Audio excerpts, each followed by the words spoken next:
1999년 11월 23일 새벽 4시 서울 강남구 대치동 단독주택 2층 서재에서 58살 사채업자가 후두부를 맞고 사망한 채 발견되었습니다.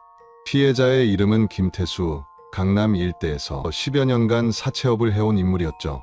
그의 서재 바닥에는 이미 굳어버린 핏자국이 선명했고 후두부는 둔기에 맞아 심하게 함몰되어 있었습니다. 금고는 활짝 열려 있었지만 안에 든 현금 수백만 원은 그대로였어요. 서류들이 바닥에 흩어져 있었고 일부 장부 페이지는 찢어져 나간 흔적이 역력했습니다. 경찰은 처음엔 외부인 소행으로 봤습니다. 사채업자니까 빚을 갚지 못한 채무자 중 한 명이 극단적 선택을 했을 거라고 생각했죠. 하지만 수사가 진행되면서 의심은 다른 곳으로 향했습니다.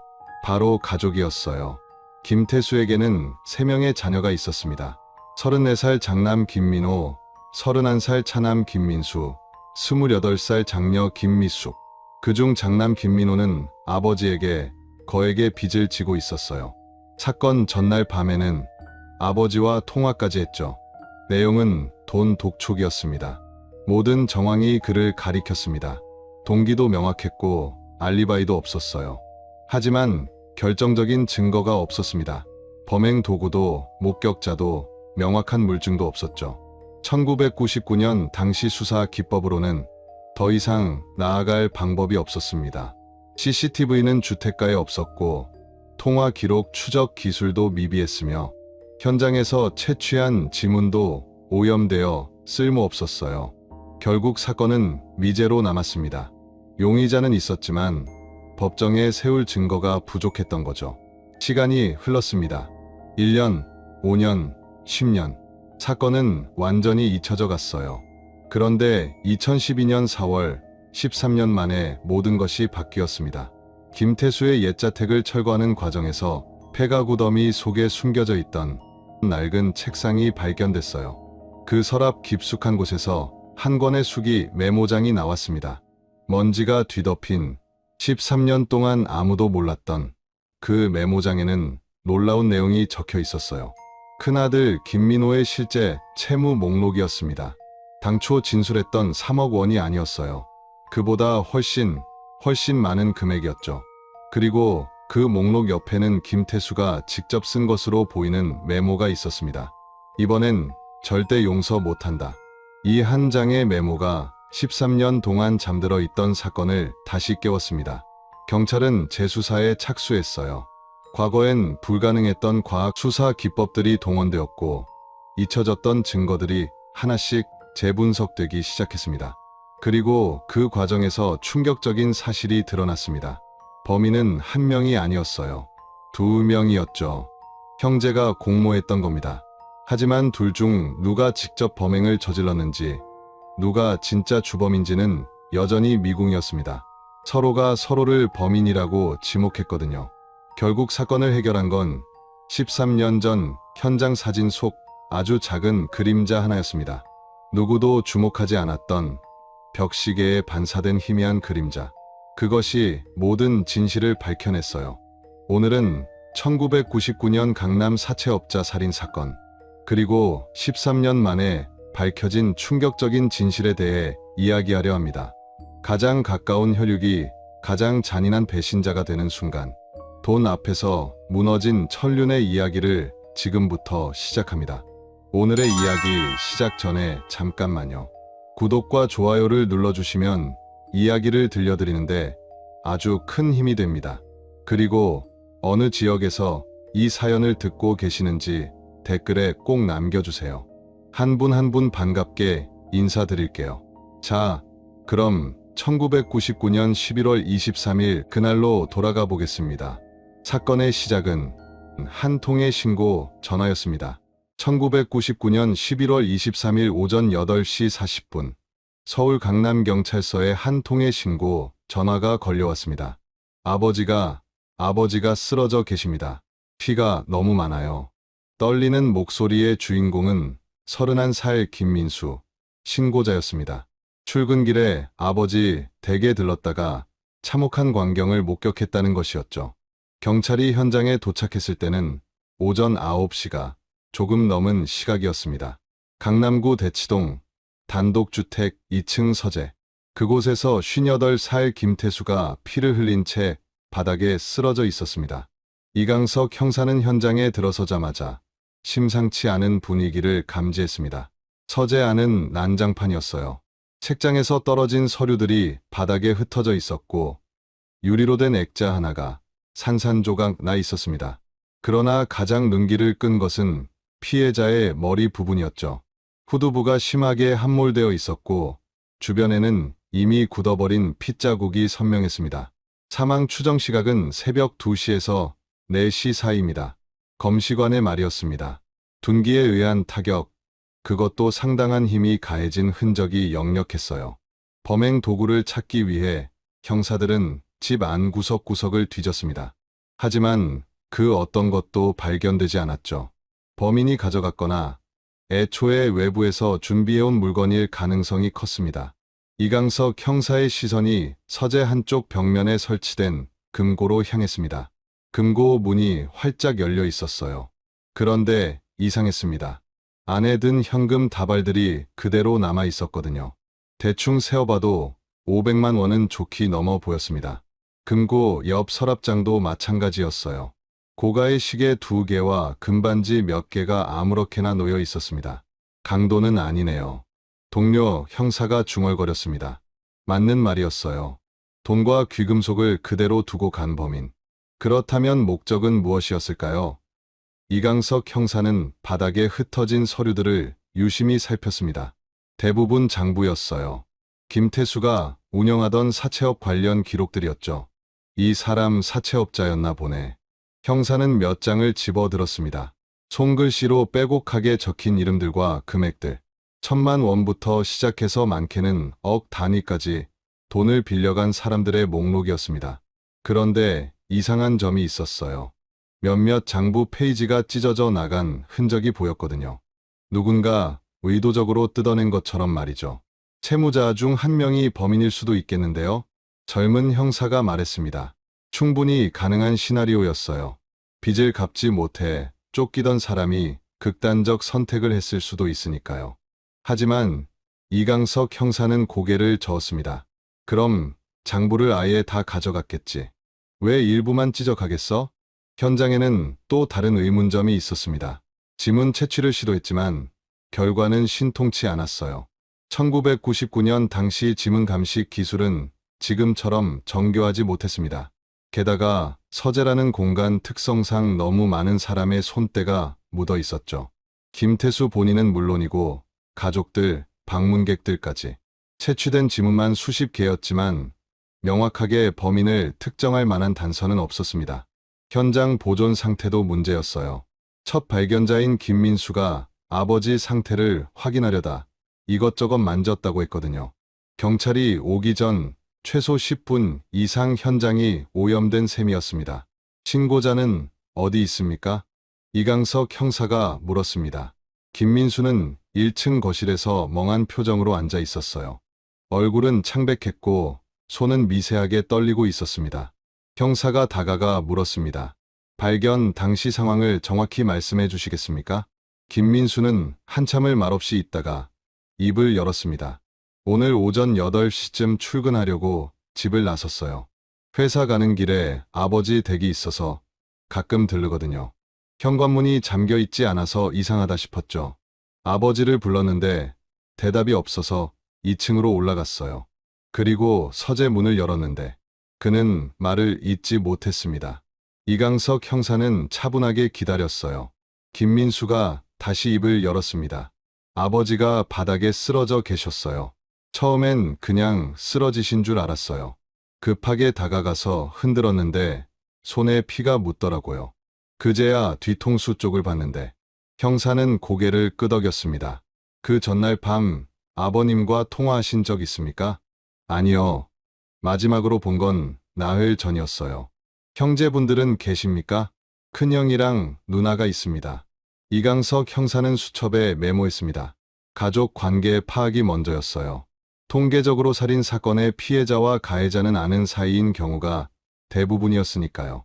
하물며 집 안에서 벌어진 일이라면 더더욱 그랬죠. 김민수는 혼자 살고 있었습니다. 31살 미혼 남성. 무역회사에 다니고 있었고 경제적으로는 안정적인 편이라고 했어요. 알리바이를 확인해야 했지만 혼자 사는 사람의 새벽 시간 알리바이를 검증하기란 사실상 불가능에 가까웠습니다.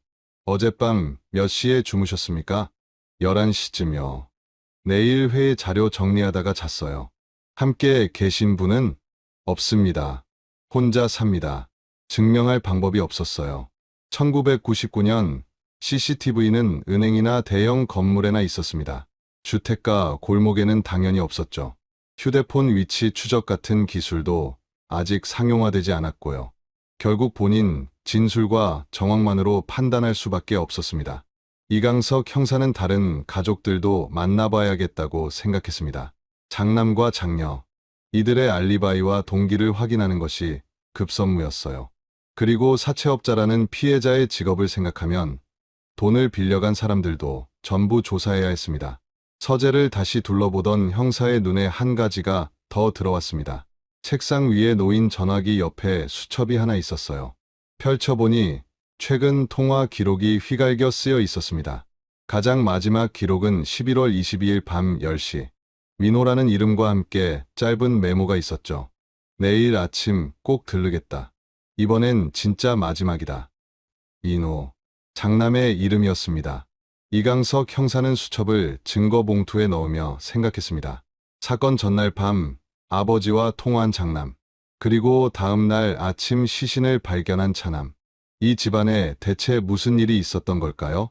오후 2시 이강석 형사는 장남 김민호를 만났습니다. 34살, 키가 크고 체격이 좋은 편이었어요. 그러나 얼굴에는 피로가 역력했습니다. 며칠간 제대로 자지 못한 사람 같았죠. 아버님과 마지막으로 통화하신 게 언제입니까? 형사의 질문에 김민호는 잠시 뜸을 들였습니다. 어젯밤이요. 10시쯤. 무슨 내용이었습니까? 그냥 안부 전화였어요. 거짓말이었습니다. 이강석 형사는 직감적으로 알 수 있었어요. 김민호의 시선이 흔들렸거든요. 형사는 수첩에서 찢어낸 메모를 꺼내 보였습니다. 아버님, 책상에 있던 겁니다. 내일 아침 꼭 들르겠다. 이번엔 진짜 마지막이다 라고 쓰여 있던데요. 이게 무슨 뜻입니까? 김민호의 얼굴이 굳어졌습니다. 한참을 침묵하던 그가 입을 열었어요. 아버지한테 돈을 빌렸었어요. 사업 자금으로요. 얼마나? 3억 원입니다. 적지 않은 금액이었습니다. 이강석 형사는 계속 질문했어요. 언제 빌리셨습니까? 작년 초요. 부동산 투자를 했는데 잘못됐어요. 다 날렸죠. 김민호의 목소리에 자조가 섞여 있었습니다. 형사는 이어서 물었습니다. 그럼 그날 밤 통화는 그 돈 때문이었습니까? 맞아요. 아버지가 독촉하셨어요. 이제 더 이상 못 기다리겠다고. 다음 날 아침까지 상환 계획을 가지고 오라고 하셨죠. 그래서 가셨습니까? 아니요. 김민호는 단호하게 고개를 저었습니다. 전화 끊고 나서 생각해봤는데 아침에 가봐야 달라질 게 없더라고요. 돈이 없는데 무슨 계획을 세워요.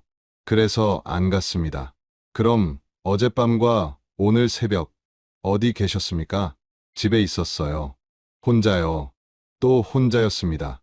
증명할 사람이 없는 알리바이. 이강석 형사는 김민호의 표정을 살폈어요. 긴장한 기색은 있었지만 거짓말을 하는 것 같지는 않았습니다. 그렇다고 진실을 다 말하고 있다는 확신도 들지 않았고요. 3억 원 중에 얼마나 갚으셨습니까? 절반 정도요. 1억 5천 정도 갚았어요. 어떻게 마련하셨습니까? 여기저기서 빌렸죠. 친구들한테도 빌리고 카드론도 받고 빚을 갚으려고 또 빚을 낸 셈이었습니다. 악순환이었어요. 이강석 형사는 고개를 끄덕이며 메모했습니다. 혹시 아버님과 사이가 안 좋으셨습니까? 김민호는 쓴웃음을 지었습니다. 좋을 리가 있나요? 돈 때문에 싸우기만 했으니까요. 하지만 그렇다고 제가 그는 말을 끝맺지 못했어요. 이강석 형사는 더 이상 묻지 않았습니다. 일단은 여기까지였죠. 다음은 장녀 김미숙이었습니다. 28살, 결혼한 지 3년째였어요. 남편은 의사였고 경제적으로 여유 있는 편이었습니다. 형사는 김미숙과 그녀의 남편 박준혁을 함께 만났습니다. 어젯밤과 오늘 새벽 어디 계셨습니까? 이강석 형사가 물었습니다. 김미숙이 대답했어요. 집에 있었어요. 남편이랑 함께요. 맞습니다. 저도 집에 있었습니다. 박준혁이 아내의 말을 확인해 줬습니다. 부부가 함께 있었다면 알리바이는 확실했어요. 물론 둘이 공모했을 가능성도 배제할 순 없었지만 그럴 만한 동기가 보이지 않았습니다. 아버님과는 자주 연락하셨습니까? 한 달에 한두 번 정도요. 주로 명절 때나 뵈었어요. 최근에 아버님과 갈등이 있으셨습니까? 김미숙은 고개를 저었습니다. 아니요. 저는 아버지랑 사이가 괜찮았어요. 결혼하고 나서는 더 그랬고요. 혹시 오빠들과 아버님 사이에 무슨 문제가 있었는지 아십니까? 김미숙의 표정이 조금 어두워졌습니다. 큰 오빠 얘기시죠? 알아요. 아버지한테 큰돈 빌렸다가 못 갚고 있다는 거. 최근에 많이 싸우셨다고 들었어요. 누구한테 들으셨습니까? 둘째 오빠한테요. 민수 오빠가 중간에서 중재하려고 했대요. 이강석 형사는 귀가 번쩍 뜨였습니다. 차남 김민수가 형과 아버지 사이를 중재했다. 신고자인 김민수는 그런 얘기를 한마디도 하지 않았어요. 언제 중재하셨다고 하던가요? 정확히는 모르겠어요. 한 일주일 전쯤이라고 했던 것 같은데. 형사는 다시 메모했습니다. 김민수를 재차 불러야 할 이유가 생긴 셈이었죠. 김미숙과의 면담을 마치고 이강석 형사는 경찰서로 돌아왔습니다. 동료들이 수집한 정보를 취합해야 했어요. 피해자 김태수의 사채업 관련 채무자 명단을 확보하는 작업도 진행 중이었습니다. 그날 저녁 형사는 한 사람을 더 만났습니다. 박성진, 52살, 김태수와 함께 사채업을 해온 동업자였어요. 둘은 10여 년 전부터 함께 일했다고 했습니다. 김태수 씨와는 어떤 관계셨습니까? 동업자이자 친구였죠. 오래 알고 지냈어요. 최근 김태수 씨 주변에 특이한 일은 없었습니까? 박성진은 잠시 생각하더니 입을 열었습니다. 글쎄요. 있긴 했습니다. 뭔가요? 큰아들하고 사이가 안 좋았어요. 아주 심하게요. 이강석 형사는 자세를 고쳐 앉았습니다. 어느 정도였습니까? 한 2주 전쯤이었나? 김태수 형님이 저한테 전화하셨어요. 술 드신 목소리더라고요. 민호 때문에 속상하다고, 저 자식 때문에 내가 늙어 죽겠다고 하시더라고요. 구체적으로 무슨 일이 있었습니까? 빌려준 돈을 안 갚는다고요. 3억을 빌려줬는데 절반밖에 안 갚았대요. 그런데 그것도 다른 데서 또 빌려서 갚은 거라고. 형님 말씀이 민호가 이제 빚더미에 앉았다고 하시더라고요. 형사는 고개를 끄덕였습니다. 장남 김민호가 한 말과 일치했어요. 그런데 더 심각한 건요. 박성진이 목소리를 낮췄습니다. 형님이 그러시더라고요. 이번엔 진짜 못 봐준다고. 법적 조치를 취하겠다고. 아들이고 뭐고 상관없다고요. 법적 조치요? 빌려줄 때 차용증을 받아뒀대요. 정식으로요. 그걸 가지고 소송하겠다고 하셨어요. 아버지가 아들을 상대로 소송을 하려 했다는 얘기였습니다. 이강석 형사는 긴장했어요. 이건 중요한 단서였거든요. 그 얘기를 들은 게 정확히 언제였습니까? 11월 초쯤이었을 겁니다. 그 후로 김민호 씨를 보신 적 있습니까? 아니요. 민호는 요즘 형님 근처에도 안 왔어요. 마주치기 싫었나 봐요. 박성진의 증언은 명확했습니다. 아버지와 아들 사이의 금전적 갈등, 그리고 법적 조치 후는 충분한 동기가 될 수 있었어요. 형사는 다시 물었습니다. 혹시 김태수 씨가 다른 채무자들 때문에 위협받거나 한 적은 없었습니까? 그야 사채업 하다 보면 으름장 놓는 사람들이야 있죠. 하지만 형님은 그런 걸 무서워하는 분이 아니었어요. 오히려 더 세게 나가셨죠.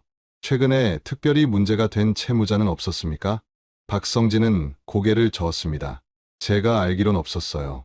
장부는 형님이 직접 관리하셔서 자세한 건 모르겠지만요. 이강석 형사는 면담을 마치고 나왔습니다. 머릿속이 복잡했어요. 장남 김민호에게 명백한 동기가 있었습니다. 3억 원 빚, 아버지의 독촉, 법적 조치 위협. 게다가 사건 전날 밤 통화까지 했죠. 하지만 결정적인 증거가 없었어요. 알리바이? 없었습니다. 하지만 그것만으로는 부족했어요. 범행 도구도 없고 현장에서 채취한 지문도 특정할 수 없었습니다. 목격자도 전무했죠. 1999년의 수사 기법으로는 한계가 명확했습니다. CCTV도 없고 통화 기록 추적 기술도 미비했어요. 오로지 진술과 정황 증거에만 의지해야 했습니다. 그런데 그것들은 모두 간접적이었죠. 이강석 형사는 한숨을 쉬었습니다. 장남을 더 압박해야 할까? 아니면 다른 가능성도 열어둬야 할까? 사건 발생 닷새째, 수사는 교착 상태에 빠졌습니다. 이강석 형사는 김민호를 다시 불렀어요. 이번엔 좀 더 강하게 압박할 생각이었습니다. 김민호 씨, 아버님이 소송을 준비하고 계셨다는 걸 알고 계셨습니까? 김민호의 얼굴이 굳어졌습니다. 누가 그런 얘길? 대답해 주십시오. 알았어요. 들었습니다. 언제요? 한 달쯤 전이요. 아버지가 직접 말씀하셨어요. 이번엔 진짜 법적으로 간다고. 그 말을 듣고 기분이 어땠습니까? 김민호는 냉소적으로 웃었습니다. 기분이요? 형편없었죠. 아버지한테 맞고소 당할 뻔한 아들, 기분이 어떨 것 같습니까? 화가 나셨겠네요. 당연히 났죠. 하지만 그렇다고 제가 아버지를 죽였다는 건 아니잖아요. 형사는 자료를 넘기며 물었습니다. 3억 빌리셨다고 했죠. 근데 실제로는 더 많았던 거 아닙니까? 무슨 소리예요? 3억 맞아요. 그럼 왜 아버님 서재에 있던 장부 일부가 찢어져 나갔을까요? 김민호는 당황한 기색을 보였습니다. 저는 몰라요. 제가 찢은 것도 아니고. 그럼 누가 찢었겠습니까? 범인이 찢었겠죠. 목소리가 높아졌어요. 이강석 형사는 침착하게 말했습니다. 김민호 씨, 솔직하게 말씀하시는 게 좋을 겁니다. 지금 당신은 가장 유력한 용의자예요. 증거라도 있습니까? 제가 그 시간에 거기 있었다는 증거요? 없었습니다. 그게 문제였어요. 형사는 다른 각도에서 접근했습니다. 사건 당일 새벽, 정말 집에만 계셨습니까? 그렇다니까요. 아무도 본 사람이 없는데 어떻게 증명하시겠습니까? 증명 못하면 범인이라는 겁니까? 말도 안 돼요. 김민호는 변호사를 부르겠다고 했습니다. 이강석 형사는 더 이상 밀어붙일 수 없었어요. 물증이 없었으니까요. 그날 오후 형사는 다시 차남 김민수를 만났습니다. 확인해야 할 게 있었거든요. 형님과 아버님 사이를 중재하셨다고요? 김민수는 고개를 끄덕였습니다. 네, 한 일주일 전쯤이었어요. 왜 처음 조사 때는 말씀 안 하셨습니까? 그게 중요한 건 줄 몰랐어요. 그냥 가족끼리 얘기한 거였으니까요. 어떤 내용이었습니까? 김민수는 한숨을 쉬었습니다. 형이 아버지한테 조금만 더 시간을 달라고 했어요. 제가 중간에서 아버지를 설득해드리겠다고 했죠. 결과는요? 아버지가 거절하셨어요. 이미 1년 넘게 기다렸는데 더는 못 기다리겠다고. 그때 형님 반응은 어땠습니까? 김민수는 잠시 망설이더니 대답했습니다. 화내진 않으셨어요. 그냥 체념한 것처럼 보였어요. 그 후로 형님과 연락하셨습니까? 아니요. 형도 연락 안 하고 저도 뭐라 말할 게 없었어요. 이강석 형사는 김민수의 표정을 살폈습니다. 거짓말하는 것 같지는 않았어요. 다만 뭔가 더 있는 것 같았지만 그게 뭔지는 알 수 없었습니다. 며칠 후 수사팀은 김태수의 사체 장부를 복원하려 했습니다. 찢어진 페이지들을 최대한 맞춰보는 작업이었어요. 쉽지 않았습니다. 일부는 아예 사라져서 찾을 수가 없었거든요. 그래도 몇 개는 복원에 성공했습니다. 그런데 그중 한 페이지에서 김민호의 이름이 보였어요. 그리고 그 옆에 적힌 금액은 3억이 아니었습니다. 4억 8천만 원이었죠. 이게 뭡니까? 이강석 형사가 김민호를 다시 불렀습니다. 복원된 장부 사본을 내밀었어요. 김민호는 그걸 보더니 얼굴이 새하얘졌습니다. 저는 3억만 빌렸어요. 그럼 이 8천만 원은 뭡니까? 이자. 일 겁니다. 아버님이 친아들한테 이자를 받으셨다고요? 김민호는 대답하지 못했습니다. 이강석 형사는 계속 압박했어요. 3억에 1년 동안 이자가 8천만 원이면 연이율이 거의 30%가 넘습니다. 이게 말이 됩니까? 아버지가 사채업자셨어요. 친아들이라고 바가지 안 씌우는 분이 아니었어요. 목소리에 원망이 묻어났습니다.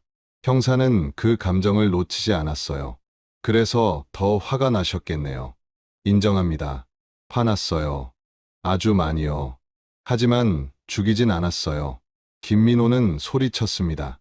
하지만 이강석 형사는 확신할 수 없었어요. 분명 동기는 충분했습니다. 4억 8천만 원 빚, 법적 조치 위협, 아버지에 대한 원망까지. 그런데 증거가 없었습니다. 결정적인 물증이 하나도 없었어요. 범행 도구는 끝내 발견되지 않았고 현장의 지문도 쓸모없었습니다. 목격자는 당연히 없었죠.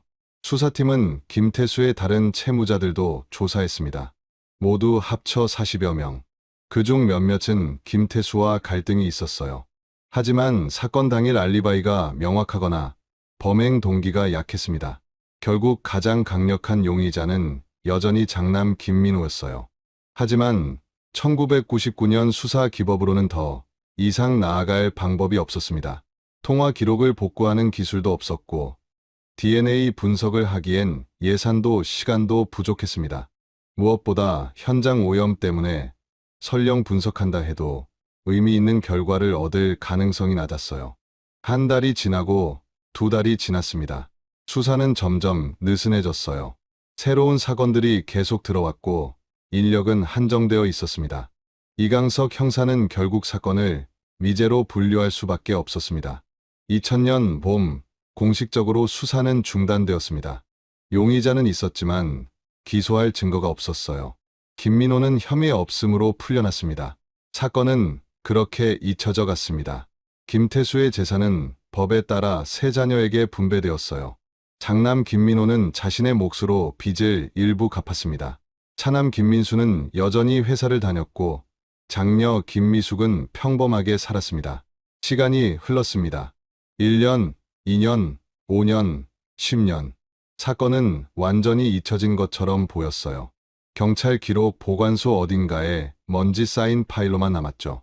하지만 진실은 사라지지 않습니다.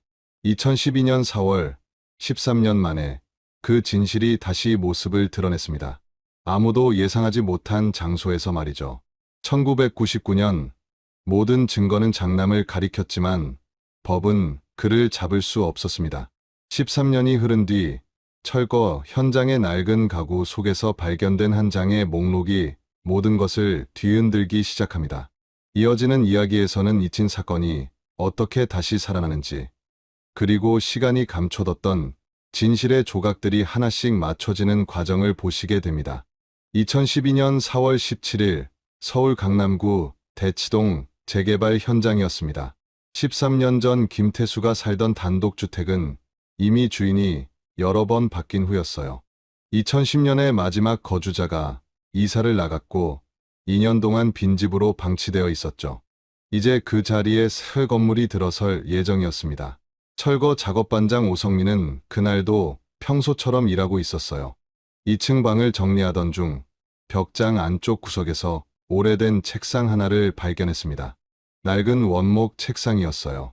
서랍이 3개 달려 있었는데 맨 아래 서랍이 잘 열리지 않았죠. 이거 좀 이상한데. 오성민은 드라이버로 서랍을 강제로 열었습니다. 그 안에는 먼지 쌓인 종이, 뭉치들이 가득했어요. 대부분 오래된 영수증이나 메모지였습니다. 버리려던 찰나 그중 한 권의 수첩이 눈에 들어왔습니다. 검은색 가죽 표지, 모서리가 닳아 헤어진 수첩이었어요. 오성민은 무심코 펼쳐봤습니다. 첫 페이지에 이름이 적혀 있었죠. 김태수. 그 순간 오성민은 이 집에 대해 들었던 이야기가 떠올랐습니다. 10여 년 전 이 집에서 살인사건이 있었다는 소문이었어요. 그는 급히 수첩을 더 넘겨봤습니다. 페이지마다 사람 이름과 금액이 빼곡하게 적혀 있었어요. 차용, 내역이었습니다. 김태수가 사채업자였다는 걸 오성민도 알고 있었죠. 그런데 중간쯤 넘기다가 한 페이지에서 손이 멈췄습니다. 김민호 마이너스 4억 8천만 원, 1998년 2월 차용, 1999년 11월 현재 1억 5천만 원 상환 잔액 3억 3천만 원, 이자, 미납분 포함 총 4억 8천만 원. 그리고 그 밑에 붉은 펜으로 쓴 메모가 있었습니다. 이번엔 절대 용서 못한다. 법적 조치 11월 말 예정. 오성민은 손이 떨렸어요. 이게 무슨 의미인지 대충 짐작할 수 있었거든요. 그는 즉시 경찰에 신고했습니다. 같은 날 오후 강남경찰서 강력팀의 수첩이 인계되었습니다. 당시 강력반장이었던 정현우 형사가 수첩을 받았어요. 48살, 경찰 생활 25, 연차 베테랑이었습니다. 정현우 형사는 수첩을 펼치자마자 심상치 않음을 느꼈습니다. 1999년 김태수 살인 사건 파일을 즉시 꺼내 대조했어요. 당시 장남 김민호가 진술한 채무액은 3억 원이었습니다. 그런데 수첩에는 4억 8천만 원이라고 적혀 있었죠. 1억 8천만 원 차이네. 정현우 형사는 중얼거렸습니다. 단순 실수나 착오로 보기엔 너무 큰 금액이었어요. 게다가 수첩에는 이자 미납분까지 포함되어 있었습니다. 김태수가 친아들에게도 가차 없이 고리에 이자를 붙였다는 뜻이었죠. 더 중요한 건 날짜였습니다. 법적 조치 11월 말 예정이라는 메모. 사건이 발생한 게 1999년 11월 23일이었어요. 바로 그 직전이었던 겁니다. 재수사 들어가야겠어. 정현우 형사는 즉시 상부에 보고했습니다. 미제 사건 재수사 승인이 떨어지는 데는 사흘이 걸렸어요. 2012년 4월 20일 공식적으로 김태수 살인 사건 재수사팀이 구성되었습니다. 하지만 현실은 녹록지 않았습니다. 13년이 흐른 사건이었어요. 당시 현장에서 수집한 증거물들은 대부분 훼손되어 있었습니다. 지문은 거의 쓸모없을 겁니다. 감식팀장이 말했습니다. 보관 상태가 좋지 않았거든요. 1999년 당시엔 디지털 증거 관리 시스템이 없었어요. 종이 봉투에 넣어 창고에 보관하는 게 전부였죠. 13년 동안 습기와 온도 변화에 노출되면서 많은 증거물이 변질되었습니다. DNA 분석도 마찬가지였어요. 당시 현장에서 채취한 혈흔 샘플은 있었지만 대부분 피해자 김태수의 것이었습니다. 범인의 체액이나 머리카락 같은 건 발견되지 않았었거든요. 그럼 뭘 할 수 있습니까? 정현우 형사가 물었습니다. 감식팀장이 대답했습니다. 현장 사진 재분석이랑 당시 채취했던 물품들 중 섬유 조각 같은 거 다시 봐야죠. 그리고 금융 기록 추적은 가능할 겁니다. 13년 전이라도 은행 거래 내역은 남아있을 테니까요. 정현우 형사는 고개를 끄덕였습니다. 그나마 가능한 것부터 시작하기로 했어요. 가장 먼저 한 건 김민호 소환이었습니다. 2012년 현재 47살이 된 김민호는 여전히 서울에 살고 있었어요. 작은 무역회사를 운영하고 있었습니다. 4월 23일 김민호가 경찰서에 출석했습니다. 13년 만이었어요. 그는 많이 늙어 있었습니다. 머리는 반쯤 희끗했고 얼굴엔 주름이 깊게 패여 있었죠. 왜 부르셨습니까? 김민호의 목소리는 피곤해 보였습니다. 정현우 형사는 수첩을 내밀었어요. 이게 뭔지 아십니까? 김민호는 수첩을 보더니 얼굴이 굳어졌습니다. 어디서 난 겁니까? 아버님 집 철거 현장에서 나왔습니다. 13년 동안 숨어 있었던 거죠. 그게 저랑 무슨 상관입니까? 정현우 형사는 수첩을 펼쳐 김민호 이름이 적힌 페이지를 보여줬습니다. 1999년 당시 아버님께 3억 원 빌렸다고 하셨죠? 맞습니다.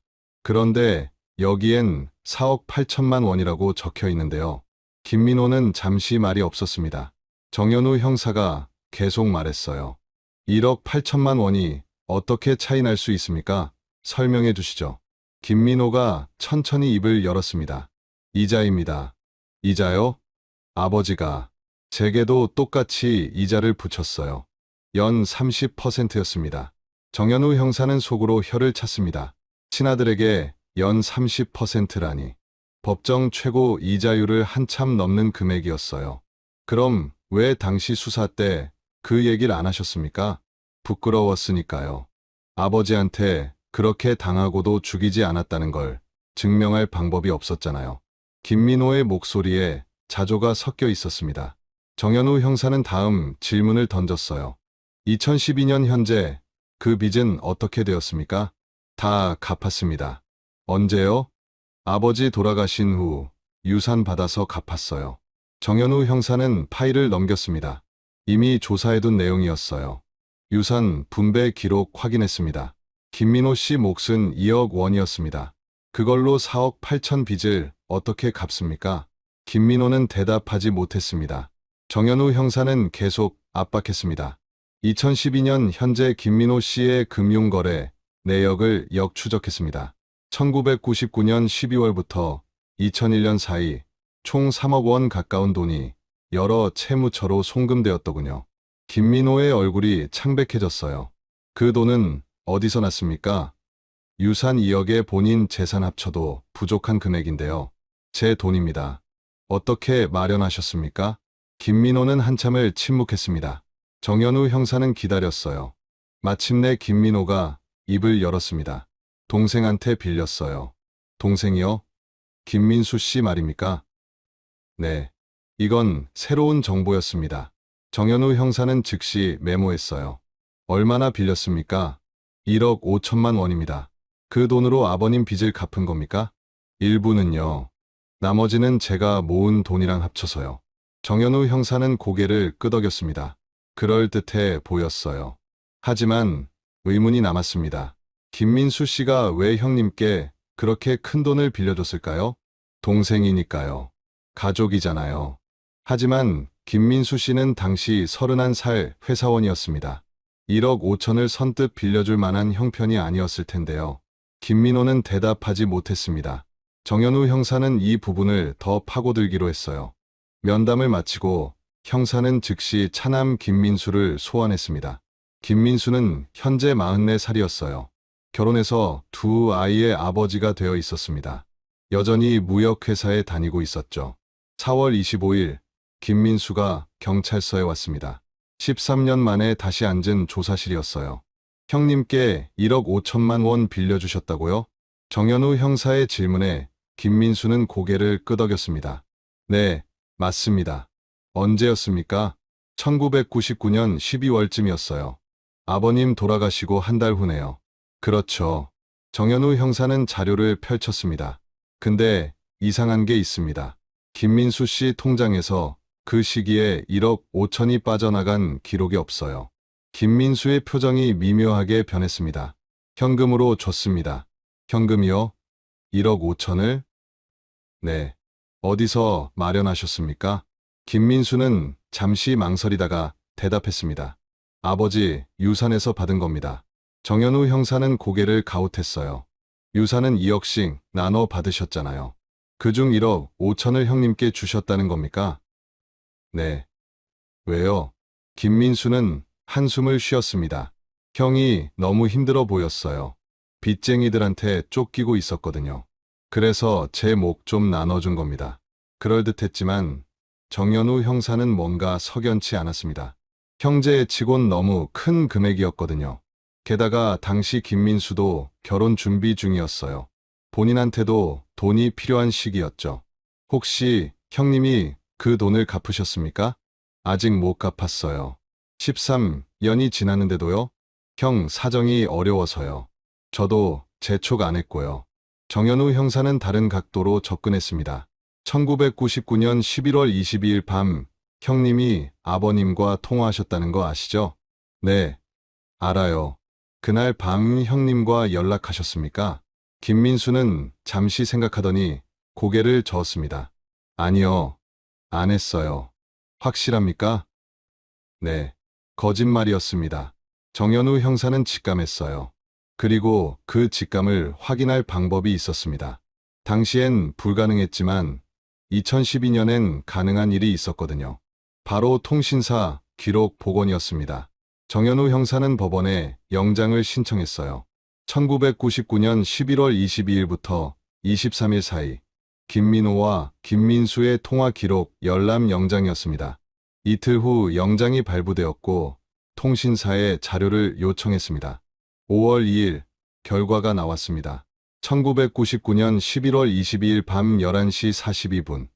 김민수가 김민호에게 전화를 걸었습니다. 통화 시간은 3분 15초였어요. 그리고 다음날 새벽 4시 53분, 다시 김민수가 김민호에게 전화했습니다. 이번엔 8분 22초였죠. 정현우 형사는 숨이 막혔습니다. 새벽 4시 53분. 김태수가 사망한 추정 시각은 새벽 2시에서 4시 사이였어요. 그 직후에 형제가 통화했다는 뜻이었습니다. 이거 공모 아닌가? 동료 형사가 중얼거렸습니다. 정현우 형사도 같은 생각이었어요. 다음 날 김민수를 재소환했습니다. 이번엔 분위기가 달랐어요. 정현우 형사는 통화 기록을 내밀었습니다. 연락 안 하셨다고 하셨죠? 김민수는 서류를 보더니 얼굴이 하얗게 질렸습니다. 이건 1999년 11월 22일 밤 11시 42분, 그리고 23일 새벽 4시 53분, 2번 통화하셨습니다. 왜 거짓말하셨습니까? 김민수는 말문이 막혔어요. 한참을 침묵하던 그가 떨리는 목소리로 말했습니다. 기억이 안 났어요. 13년 전 일이라. 새벽 5시에 형님과 통화한 걸 까먹으셨다고요? 그것도 아버님이 돌아가신 바로 그날 새벽에요? 김민수는 대답하지 못했습니다. 정현우 형사는 계속 압박했어요. 무슨 얘기 하셨습니까? 그냥 형이 먼저 전화했어요. 기록엔 김민수 씨가 먼저 걸었다고 나오는데요. 김민수의 이마에 땀이 맺혔습니다. 아, 맞다. 제가 먼저 걸었어요. 형한테 아버지 상황 어떻게 됐냐고 물어봤어요. 왜 그 시각에 그런 걸 물어봤습니까? 형이 아버지한테 간다고 해서요. 22일 밤 11시 42분에도 통화하셨잖아요. 그때 무슨 얘기했습니까? 김민수는 숨을 크게 들이쉬었습니다. 형이 아버지한테 가봐야겠다고 했어요. 마지막으로 설득해보겠다고. 그래서요? 제가 말렸어요. 가지 말라고. 지금 가봐야 싸우기만 할 거라고. 형님이 뭐라고 하셨습니까? 그래도 가보겠대요. 정현우 형사는 메모했습니다. 김민호가 사건 당일 새벽 아버지 집에 갔을 가능성이 높아졌어요. 그럼 새벽 5시 통화는요? 김민수가 대답했습니다. 형한테 전화했는데 목소리가 이상했어요. 떨리고 있더라고요. 무슨 말을 하던가요? 김민수는 한참을 망설이다가 입을 열었습니다. 형이 그랬어요. 일이 잘못됐다고. 일이 잘못됐다니 무슨 뜻입니까? 정현우 형사가 물었습니다. 김민수는 고개를 떨구었어요. 아버지랑 싸웠대요. 심하게. 그 다음은요? 형이 아버지를 밀쳤대요. 그런데 아버지가 넘어지면서 머리를 부딪혔다고. 정현우 형사의 심장이 빨리 뛰었습니다. 이건 자백이나 다름없었어요. 그래서 어떻게 하셨습니까? 제가 가봤어요. 아버님 댁으로요? 네.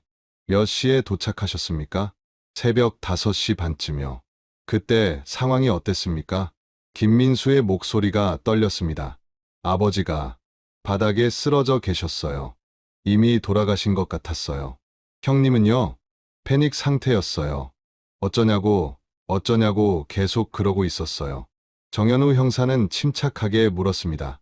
그래서 뭘 하셨습니까? 현장을 정리했어요. 어떻게요?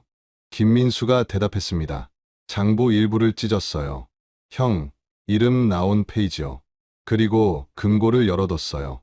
강도처럼 보이게요. 범행 도구는요? 형이 이미 치웠대요. 어디 버렸는지는 모르겠어요. 정현우 형사는 천천히 고개를 끄덕였습니다. 퍼즐이 맞춰지고 있었어요. 그리고 나서요? 형한테 집에 가 있으라고 했어요. 제가 나중에 발견한 것처럼 신고하겠다고. 왜 그렇게 하셨습니까?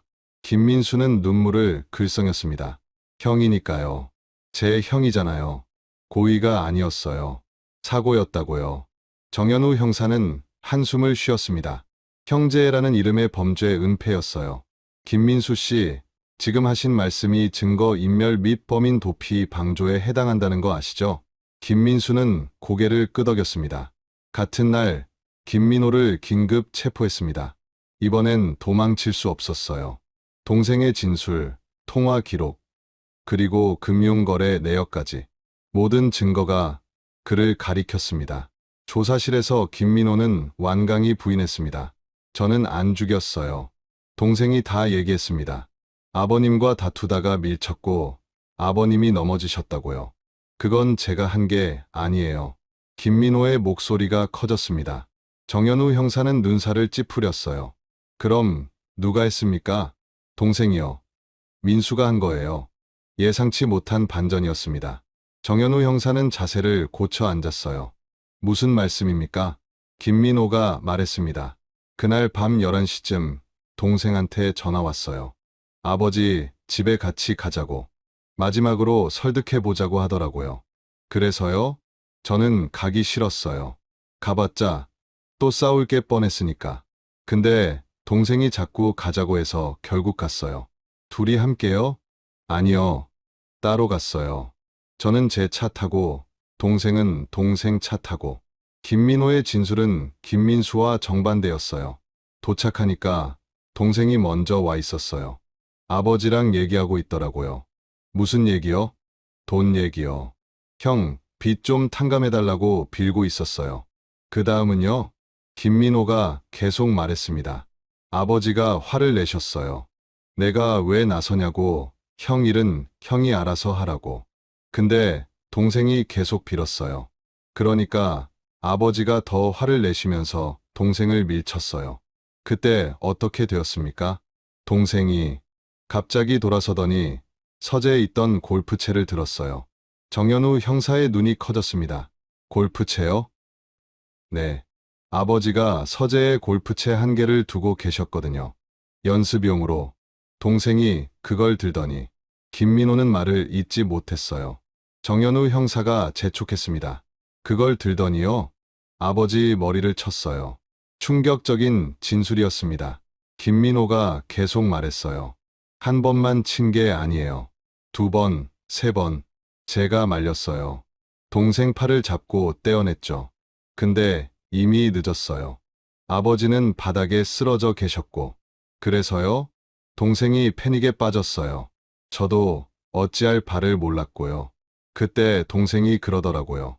형이 한 거라고 하자고. 뭐라고요? 형, 빚 때문에 형이 아버지를 죽인 거라고 하자고.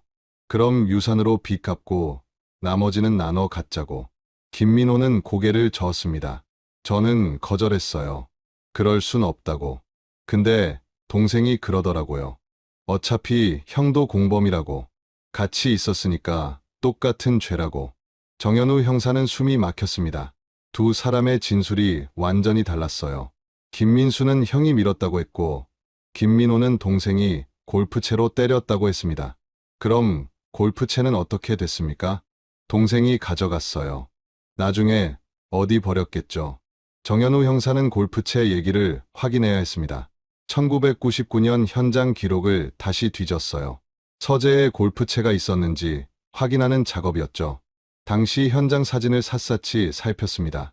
서재 구석, 책장 옆에 골프 가방이 하나 있었어요. 하지만 안에 골프채가 몇 개나 있었는지는 확인되지 않았습니다. 당시 수사관들이 중요하게 생각하지 않았던 거죠. 김민수를 다시 불렀습니다. 이번엔 김민호의 진술을 확인하기 위해서였어요. 골프채로 때렸습니까? 정현우 형사의 질문에 김민수는 고개를 저었습니다. 아니요. 형이 밀었다고 했잖아요. 형님은 다르게 얘기하던데요. 당신이 골프채를 들었다고. 김민수는 황당하다는 표정을 지었습니다. 말도 안 돼요. 형이 거짓말하는 거예요. 그럼 형님이 왜 거짓말하겠습니까? 본인 죄를 저한테 뒤집어 씌우려는 거죠. 둘은 서로를 범인이라고 지목했습니다. 정현우 형사는 딜레마에 빠졌어요. 누구 말이 진실인지 알 수 없었거든요. 현장에 함께 있었던 건 분명했습니다. 통화 기록과 진술이 일치했으니까요. 하지만 누가 직접 범행을 저질렀는지는 미궁이었어요. 물증이 필요했습니다. 13년 전 현장에서 놓친 그 무언가. 정현우 형사는 감식팀을 다시 불렀어요. 현장 사진 전부 다시 분석해 주십시오. 아주 사소한 것도 놓치지 마시고요. 감식팀은 며칠 밤을 새워가며 사진을 분석했습니다. 확대하고 대조하고 디지털 복원 작업을 거쳤어요. 그리고 5월 9일 드디어 그들이 찾아냈습니다. 서재 벽에 걸린 시계. 그 유리면에 반사된 희미한 그림자 하나를 말이죠. 형제는 서로를 범인이라 지목했습니다. 한 명은 거짓말을 하고 있었죠. 13년 전 현장 사진 속 시계에 반사된 작은 그림자가 마침내 진실을 밝혀냅니다. 이어지는 이야기에서는 그 결정적 증거가 무엇인지, 그리고 진짜 주범이 누구였는지 통쾌하게 밝혀집니다. 2012년 5월 9일 오후 강남경찰서 감식실이었습니다. 감식팀장 최인규가 정연우 형사를 급히 불렀어요. 모니터 앞에는 이미 팀원 3명이 모여 있었습니다. 찾았습니다. 최인규의 목소리에 긴장감이 묻어났어요. 정연우 형사는 모니터 앞으로 다가갔습니다. 화면에는 1999년 현장 사진 하나가 확대되어 있었어요. 서재 벽에 걸린 둥근 벽시계였습니다. 흰색 바탕에 검은색 숫자판, 평범한 시계였죠. 여기 보십시오. 최인규가 마우스로 시계 유리면 일부를 가리켰습니다. 정연우 형사는 눈을 가늘게 뜨고 화면을 응시했어요. 처음엔 아무것도 보이지 않았습니다. 확대해 보겠습니다.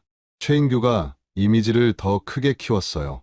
그리고 명암을 조정했습니다. 그러자 희미하게 뭔가가 보이기 시작했어요. 시계 유리면에 반사된 그림자. 사람 형상이었습니다. 이게 사람입니까? 정연우 형사가 물었습니다. 최인규가 고개를 끄덕였어요. 맞습니다. 현장 사진 촬영 당시 서재 안에 있던 사람의 반사 이미지입니다. 범인인가요? 아닙니다. 이건 발견 당시 현장에 있던 김민수 씨일 겁니다. 신고자니까요. 정연우 형사는 실망했어요. 그런데 최인규가 계속 말했습니다. 중요한 건 이게 아닙니다. 여기를 보십시오. 최인규가 다른 사진을 띄웠습니다. 같은 서재, 다른 각도에서 찍은 사진이었어요. 이번에도 시계가 보였습니다. 그런데 이 사진 속 시계 유리면에는 다른 게 보였어요. 이건 범행 직후 처음 촬영한 사진입니다. 아직 아무도 현장을 건드리지 않았을 때죠. 최인규가 이미지를 확대했습니다. 시계 유리면 오른쪽 아래 희미한 그림자가 있었어요. 사람의 팔처럼 보이는 형상이었습니다. 이게 뭡니까? 정연우 형사가 물었습니다. 최인규가 대답했어요. 둔기를 든 사람의 팔입니다. 시계 반사광 때문에 희미하게 찍힌 거예요. 정연우 형사의 심장이 빨리 뛰기 시작했습니다. 그럼 이게 범인이라는 겁니까? 그렇게 볼 수 있습니다. 중요한 건 여기입니다. 최인규가 그림자의 손목 부분을 확대했어요. 뭔가 반짝이는 게 보였습니다. 이게 뭡니까? 시계입니다. 손목 시계요. 정연우 형사는 숨을 멈췄어요. 최인규가 계속 설명했습니다. 금속 재질 시계입니다. 반사광이 있거든요. 플라스틱이나 가죽 밴드였으면 이렇게 안 찍혔을 겁니다. 확실합니까? 확실합니다. 저희가 며칠간 대조 실험했습니다. 같은 각도, 같은 조명 조건에서요. 정연우 형사는 즉시 1999년 수사 기록을 뒤졌습니다. 가족들 진술서, 현장 목격 기록, 그리고 당시 촬영했던 가족 사진들까지 전부 확인했어요. 김민호의 사진을 찾았습니다. 1999년 촬영된 것들이었죠. 몇 장을 넘기다가 정연우 형사는 멈췄어요. 김민호는 시계를 차지 않았습니다. 어떤 사진에도 손목 시계가 없었어요. 다음은 김민수였습니다. 그의 사진들을 살폈어요. 첫 번째 사진, 두 번째 사진, 그리고 세 번째 사진에서 정연우 형사의 눈이 멈췄습니다. 김민수의 왼쪽 손목에 시계가 있었어요. 금속 밴드의 은색 시계였습니다. 이거다. 정연우 형사는 중얼거렸습니다. 최인규도 고개를 끄덕였어요. 김민수 씨 맞습니다. 저희도 확인했습니다. 당시 가족 사진 여러 장에서 김민수 씨만 금속 시계를 착용하고 있었어요. 드디어 결정적 증거를 찾은 겁니다. 13년 동안 현장 사진 속에 숨어 있던 진실이었어요. 정연우 형사는 즉시 김민수를 재소환했습니다. 5월 10일, 김민수가 다시 조사실에 앉았어요. 이번엔 얼굴이 창백했습니다. 이게 뭔지 아십니까? 정연우 형사가 확대된 시계 반사 이미지를 내밀었습니다. 김민수는 사진을 보더니 손이 떨렸어요. 이건 1999년 11월 23일 새벽 현장 사진입니다. 시계의 유리면에 반사된 그림자죠. 둔기를 든 사람의 팔입니다. 김민수는 대답하지 못했습니다. 정현우 형사가 계속 말했어요. 손목에 금속 시계를 차고 있습니다. 당시 가족 중 금속 시계를 찬 사람은 김민수 씨, 당신뿐이었어요. 아, 아닙니다. 형도 시계를, 형님은 안 찼습니다. 확인했어요. 김민수의 얼굴에서 핏기가 사라졌습니다. 정현우 형사는 또 다른 자료를 내밀었어요. 그리고 이건 장녀 김미숙 씨의 추가 진술입니다. 어제 받았습니다. 김민수는 서류를 받아들었어요. 손이 떨려서 글자가 제대로 보이지 않았습니다. 읽어드릴까요? 정현우 형사가 대신 읽어줬습니다. 1999년 11월 23일 새벽, 둘째 오빠 김민수에게 전화를 받았습니다. 오빠가 다급한 목소리로 말했어요. 형이랑 아버지 집에 갔는데 일이 잘못됐다고. 큰오빠한테 뭐라고 하지 말라고 했습니다. 김민수는 고개를 떨구었습니다. 정현우 형사가 계속했어요. 처음엔 형님을 보호하려는 줄 알았습니다. 형제 때문에. 근데 아니었어요. 본인을 보호하려던 거였죠. 김민수는 대답하지 않았습니다. 정현우 형사는 자리에서 일어나 김민수 앞에 섰어요. 김민수 씨, 이제 진실을 말할 때입니다. 형님께 죄를 뒤집어 씌우는 건 그만두십시오. 한참의 침묵이 흘렀습니다. 조사실 안은 정적만 흘렀어요. 시계 초침 소리만 또각또각 들렸습니다. 마침내 김민수가 입을 열었습니다. 제가 했습니다. 목소리는 떨렸지만 분명했어요. 정현우 형사는 녹음기를 켰습니다. 김민수의 자백을 공식 기록으로 남겨야 했어요. 처음부터 말씀해 주십시오. 김민수는 깊은 한숨을 쉬었습니다. 그리고 천천히 입을 열었어요. 1999년 11월 22일 밤이었어요. 형한테 전화했습니다. 같이 아버지한테 가자고. 왜 가려고 하셨습니까? 형, 빚 때문이었어요. 4억 8천만 원. 형은 이미 파산 직전이었어요. 빚쟁이들한테 쫓기고 있었죠. 그대로 두면 형이 진짜 망할 것 같았어요. 김민수의 목소리에 당시의 절박함이 묻어났습니다. 그래서 마지막으로 아버지를 설득해 보려고 했습니다. 조금만 더 기다려달라고, 법적 조치는 제발 하지 말아달라고. 형님도 함께 가셨습니까? 아니요. 형은 가기 싫어했어요. 가봤자 또 싸울 거라고. 그래서 제가 먼저 갔습니다. 혼자서요. 정현우 형사는 메모했습니다. 김민호의 진술과 다른 부분이었어요. 몇 시에 도착하셨습니까? 11시 반쯤요. 아버지는 서재에 계셨어요. 장부 정리하고 계시더라고요. 어떻게 말씀드렸습니까? 김민수가 계속 말했습니다. 무릎 꿇고 빌었어요. 형을 좀 봐달라고. 이번만 용서해달라고. 근데 아버지가. 김민수는 말을 잇지 못했어요. 정현우 형사가 기다렸습니다. 잠시 후 김민수가 다시 말했어요. 아버지가 화를 내셨어요. 내가 왜 나서냐고. 형, 일은 형이 알아서 하라고. 민호는 이미 끝났다고 하셨어요. 끝났다는 게 무슨 뜻이었습니까? 법적 조치를 진행하겠다는 거였어요. 다음 주에 소장 넣을 거라고 하셨습니다. 김민수의 목소리가 떨렸습니다. 저는 계속 빌었어요. 제발 한 번만 더 기회를 달라고. 그랬더니 아버지가 그러시는 거예요. 뭐라고 하셨습니까?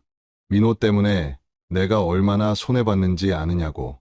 4억 8천이면 내 노후 자금이라고. 그걸 날렸으니 민호한테서라도 받아내야 한다고. 김민수는 주먹을 쥐었습니다. 그래서 제가 말했어요. 그럼 형이 파산하면 어떡하냐고. 아버지가 그러시더라고요. 그건 민호가 알아서 할 일이라고. 자기 인생은 자기가 책임지는 거라고. 정현우 형사는 김태수라는 사람이 얼마나 냉정한 사람이었는지 새삼 느꼈어요. 그 다음은요? 제가 화가 났어요. 김민수의 목소리가 갈라졌습니다. 친아들인데 어떻게 그럴 수 있냐고 소리쳤어요. 돈이 그렇게 중요하냐고. 그랬더니 아버지가 저한테 손을 드셨어요. 때리셨습니까? 뺨을 때리셨어요. 그리고 나가라고 하셨죠. 다시는 이 일에 끼어들지 말라고. 김민수는 눈을 감았습니다. 저는 정신이 없었어요. 뺨이 얼얼했고 머릿속이 하얘졌어요. 그때 눈에 들어온 게 골프채였습니다. 정현우 형사는 숨을 멈췄습니다. 서재 구석에 골프 가방이 있었어요. 아버지가 연습용으로 쓰시던 거였죠. 저는 그걸 집어들었습니다. 그리고요? 김민수는 떨리는 목소리로 말했습니다. 아버지 머리를 쳤어요. 조사실이 고요해졌습니다. 김민수는 계속 말했어요. 한 번만 칠 생각이었어요. 정말이에요. 근데 아버지가 비틀거리면서 저를 보시는 거예요. 그 눈빛이 너무 무서웠어요. 그래서요? 또 쳤어요. 그리고 또 아버지가 바닥에 쓰러질 때까지 쳤습니다. 김민수는 얼굴을 손으로 가렸습니다. 정현우 형사는 침착하게 물었어요. 몇 번 치셨습니까? 4번인가? 5번인가? 정확히 기억 안 나요. 그 다음은요? 김민수가 대답했습니다. 정신을 차려보니 아버지가 바닥에 쓰러져 계셨어요. 피가 많이 났어요. 저는 패닉에 빠졌습니다. 어떻게 하셨습니까? 형한테 전화했어요. 새벽 5시 전이었을 겁니다. 정현우 형사는 통화 기록을 확인했어요.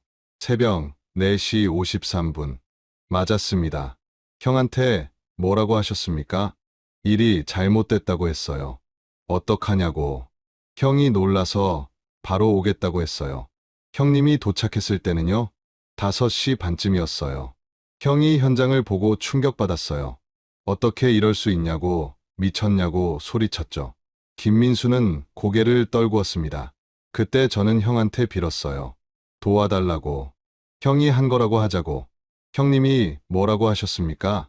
처음엔 거절했어요. 당연히. 근데 제가 계속 빌었어요. 형 빚 때문에 이렇게 된 거라고. 형도 책임 있다고. 정현우 형사는 한숨을 쉬었습니다. 그래서 형님이 동의하셨습니까? 아니요. 형은 끝까지 거절했어요. 그래서 제가.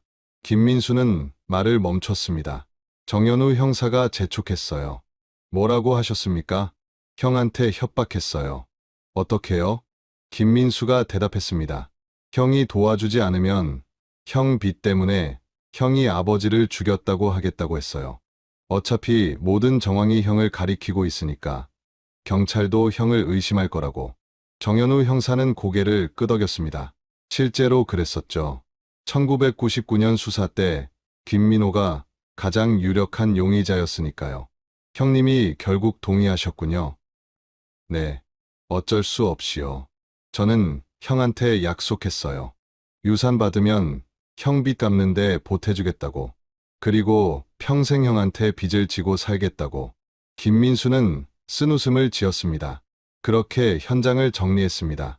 장부에서 형 이름 나온 페이지 찍고 금고 열어놓고 강도처럼 보이게 꾸몄어요. 골프채는요? 제가 가져갔어요. 한강에 버렸습니다. 그리고 다음 날 아침에 신고한 척했군요. 네, 모든 퍼즐이 맞춰졌습니다. 정현우 형사는 김민호도 다시 불렀습니다. 형제를 대질 신문할 필요가 있었어요. 5월 11일 두 사람이 조사실에서 마주 앉았습니다. 13년 만에 진실 앞에 선 형제였어요. 김민호는 동생을 보며 말했습니다. 왜 이제 와서 말하는 거야? 김민수는 고개를 숙였어요. 미안해, 형. 13년 동안 형한테 너무 미안했어. 미안하면 다야?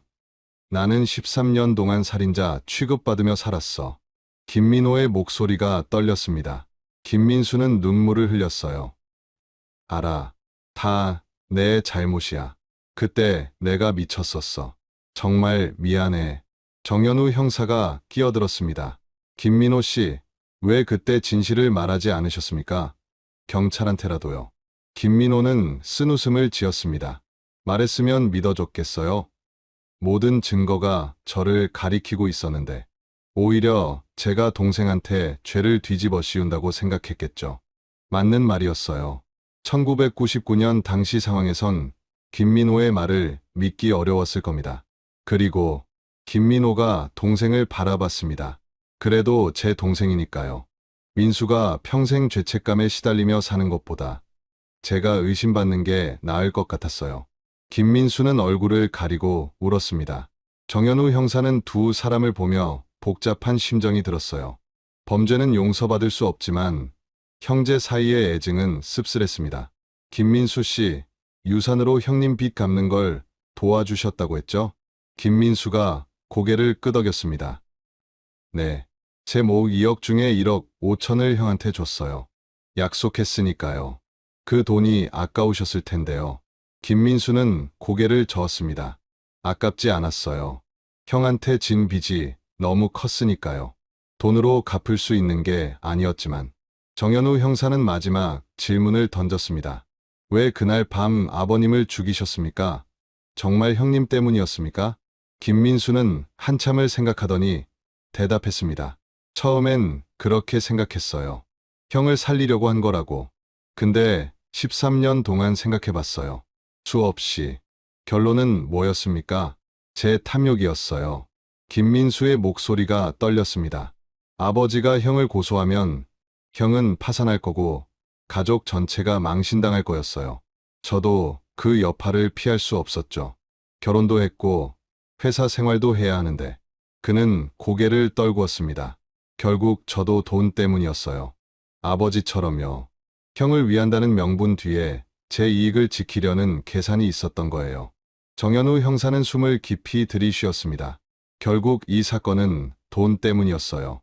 아버지는 돈 때문에 아들을 고소하려 했고 아들은 돈 때문에 아버지를 죽였습니다.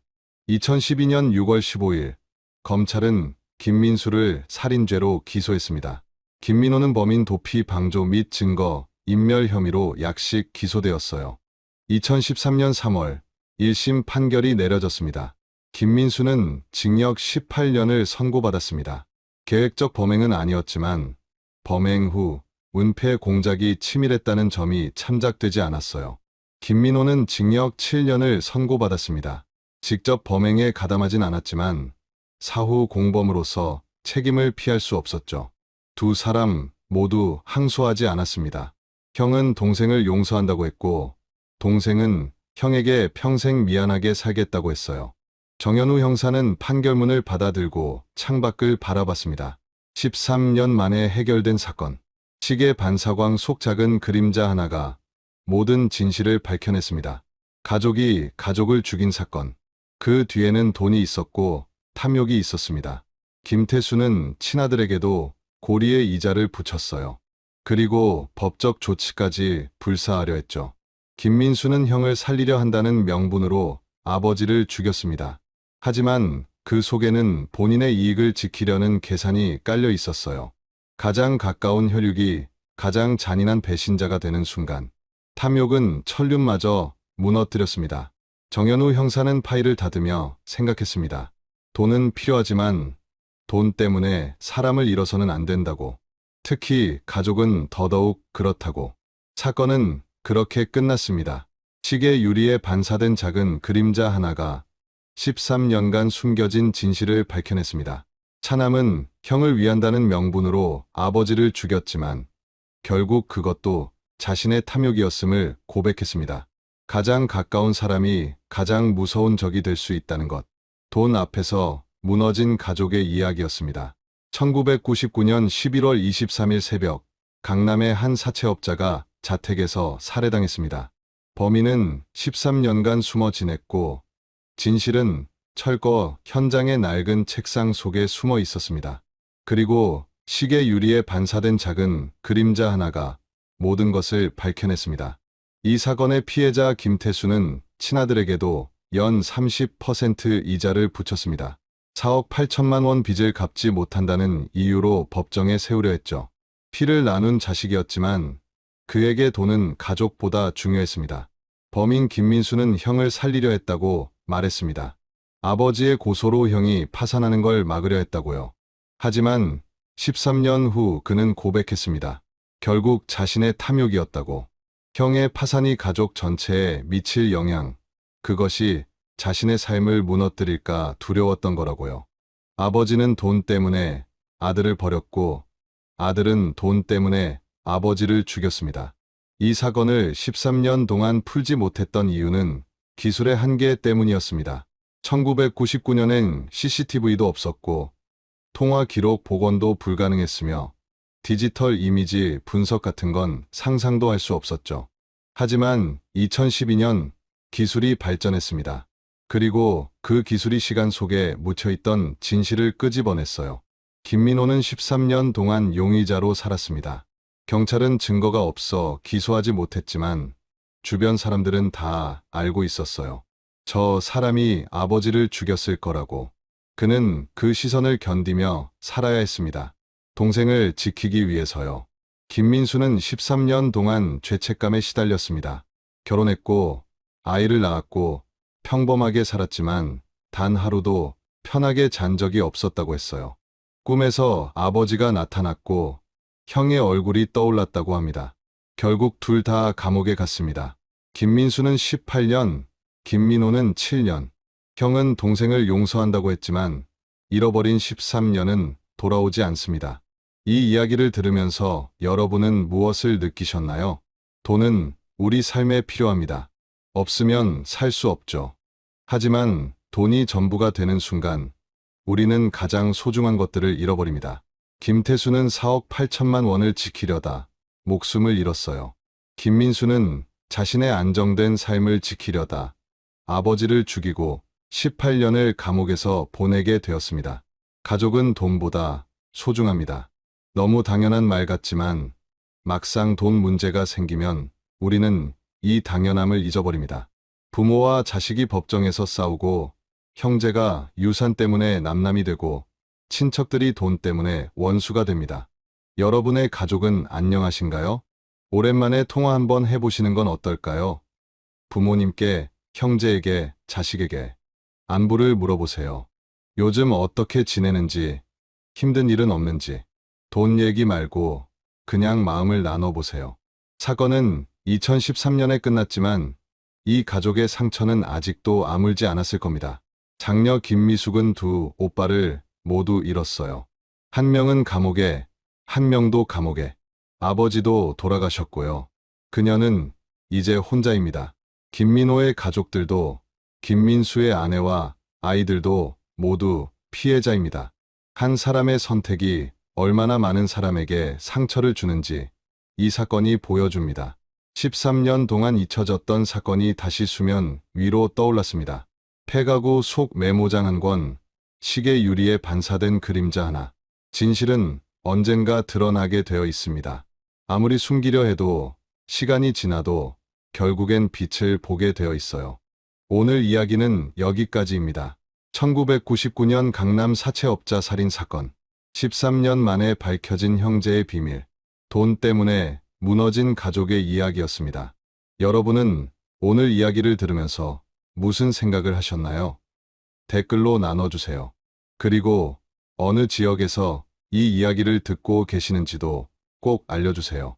서울에서 들으시는 분, 부산에서 들으시는 분, 제주도에서 들으시는 분 모두 반갑게 인사드리겠습니다. 구독과 좋아요도 잊지 마세요. 여러분의 작은 클릭 하나하나가 이런 이야기를 계속 전할 수 있는 힘이 됩니다. 다음에는 또 어떤 이야기로 찾아뵐까요? 여러분이 궁금해하시는 미제 사건이 있다면 댓글로 알려주세요. 가능한 한 그 사건을 다뤄보도록 하겠습니다. 오늘도 이 이야기를 끝까지 들어주셔서 진심으로 감사드립니다. 날씨가 많이 추워졌습니다. 감기 조심하시고 따뜻하게 지내세요. 가족분들과도 다정한 하루 보내시길 바랍니다. 다음에도 더 깊은 이야기로 찾아뵙겠습니다. 오늘도 건강하세요.